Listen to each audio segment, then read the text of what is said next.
ہر کھانا اور ہر مومنٹ بنے special Kashmir cooking oil and banaspati. کھانا تو بہانہ ہے.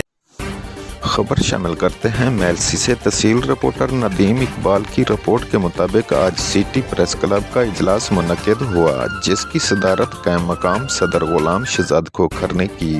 ایجنڈا کا اعلامیہ احتساب کمیٹی شیخ غلام مصطفیٰ نے جاری کیا. نگران جنرل سیکرٹری حاجی محمد اکرم بھٹی نے اجلاس کی تائید کی.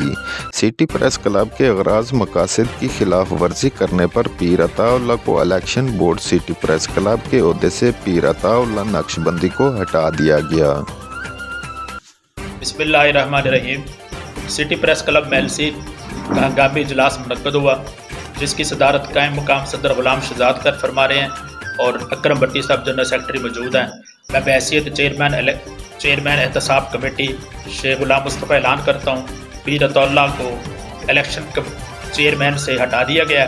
ان کی جگہ پہ دوبارہ مشاورت کے ساتھ الیکشن کمیٹی بنائی جائے گی، جو کہ الیکشن 2025 سے منعقد کی جائے گی.